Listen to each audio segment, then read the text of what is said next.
जय श्री राम। प्रेमी भक्तजनों, नाम में अद्भुत शक्ति होती है। ये हम आपको अपने कई वीडियो में बता चुके हैं। जो नाम का जाप करता है, नाम उसके शरीर में इस प्रकार समाहित हो जाता है कि उसके रोम रोम से नाम की आवाज़ आने लगती है। फिर चाहे आप कोई भी नाम जाप कर रहे हैं, उस नाम में आपका विश्वास होना चाहिए, श्रद्धा होनी चाहिए, भाव होना चाहिए। भगवान का नाम जब आप करते हैं और इस कदर उस नाम में खो जाते हैं, तो ये नाम धीरे धीरे आपके अंदर इस तरह से विलीन होने लग जाता है, इस तरह से लय होने लग जाता है कि ये पहले आपके अंग अंग में जाएगा, फिर आपकी नसों में जाएगा, फिर ये आपकी हड्डियों में समाने लग जाता है। तो प्रेमी भक्तजनों, मैंने ऐसे तो कई वीडियो डाले हुए हैं कि रोम रोम से राम नाम की या भगवान के नाम की आवाज़ आने लगती है। लेकिन क्या अभी कभी आपने ऐसा भी सुना है कि इंसान मर गया और मरने के बाद उसकी हड्डियों से आवाज़ आती हो? हाँ प्रेमी भक्तजनों, नाम में इतनी ही शक्ति है, इतनी ही ताकत है, इतनी महिमा है इस नाम की। क्योंकि भक्तजनों, भगवान को नाम के पीछे आना ही पड़ता है। यह सिद्धांत है और ये अटल सिद्धांत है। परंतु भगवान के पीछे नाम आ जाए, ऐसा कोई सिद्धांत नहीं है।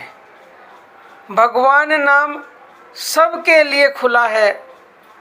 कोई भी इस नाम का जाप कर सकता है। तो फिर परेशानी क्या है भक्तजनों? कहीं जाना नहीं, कुछ लाना नहीं। और मैं तो कहती हूँ कि आपका समय भी बर्बाद नहीं होगा। आप हर समय अपने सारे कार्य करते करते नाम को जपते रहो, तो आपके कार्य भी होंगे। और जब आप नाम का जाप करोगे तो कार्य में सफलता भी अवश्य मिलेगी। तो प्रेमी भक्तजनों, आप ये अपने जीवन में उतार लो कि हमें नाम जाप करना ही करना है। क्योंकि कलयुग केवल नाम आधारा और सुमिर सुमिर नर उतर ही पारा। अगर इस कलयुग में आप भव से पार उतरना चाहते हो प्रेमी भक्तजनों, तो इस नाम को अपने जीवन में इस तरह से उतार लो कि खाना पीना भी आप छोड़ दो, आपका और कुछ भी छूट जाए, चाहे जगत रूठे, लेकिन आपको नाम नहीं छोड़ना है। कहते हैं ना, जगत रूठे तो रूठन दो, मुझे तो काम ईश्वर से। किसी के घर वाले नाराज होते हैं प्रेमी भक्तजनों, तो मानसिक जप करो। किसी को पता भी नहीं चलेगा और मानसिक जप का लाभ भी ज़्यादा मिलता है। मेरे पास ऐसे कमेंट आते हैं, माता जी हमारे घर वाले नाम लेने से मना करते हैं, हमारे रिश्तेदार कुछ कहते हैं। देखो, थोड़ी बहुत बाधाएं तो ज़रूर आएंगी, यही तो परीक्षाएं हैं। इनमें आपको इन बाधाओं को देखकर अपने नाम जप को छोड़ नहीं देना। जहां आपने नाम जप को छोड़ दिया, वहीं समझो आपके पतन की शुरुआत हो गई।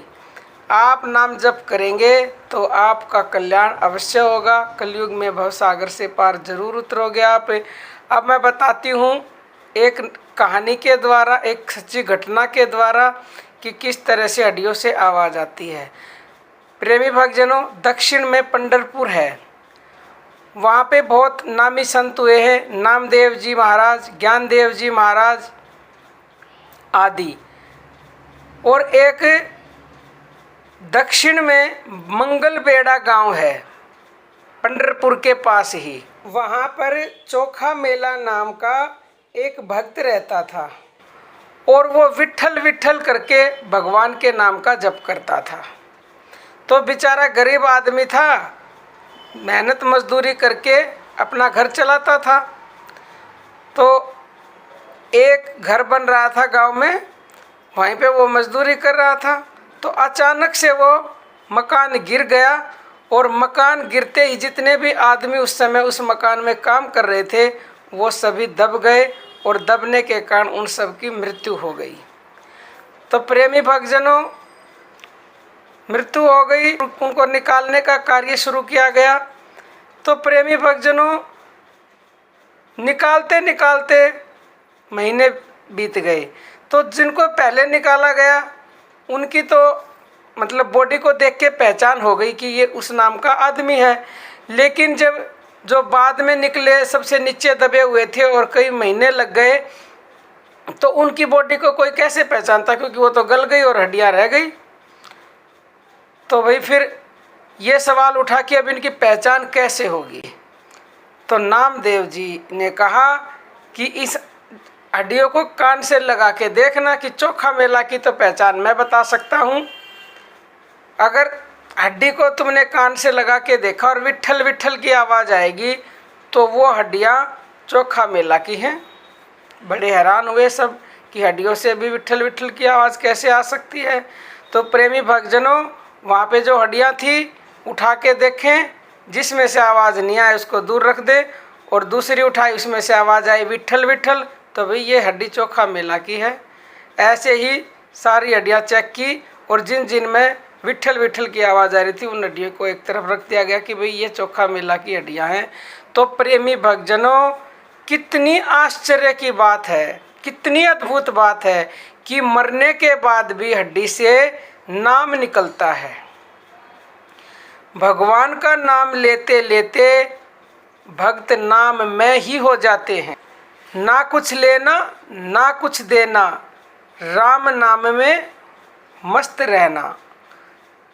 तो इस तरह से मस्त हो जाते हैं ऐसे भक्त, उन्हें कोई लेना देना नहीं है किसी से, बस अपने नाम में मस्त रहते हैं। वो इस नाम में पूरी तरह से जो मस्त हो जाता है, तत्परता से नाम लेने वाले ऐसे भक्तों के रोम रोम से भगवान का नाम निकलता है, उनकी हड्डियों में से भी भगवान का नाम निकलता है। तो प्रेमी भक्तजनों, आप समझ गए होंगे कि इस नाम जप में कितनी अद्भुत और अपार शक्ति है। आप इस नाम को कभी ना छोड़े, कभी ना छोड़े, मैं बार बार बोलती हूँ। प्रेमी भक्तजनों, आज के लिए इतना ही। जय श्री राम।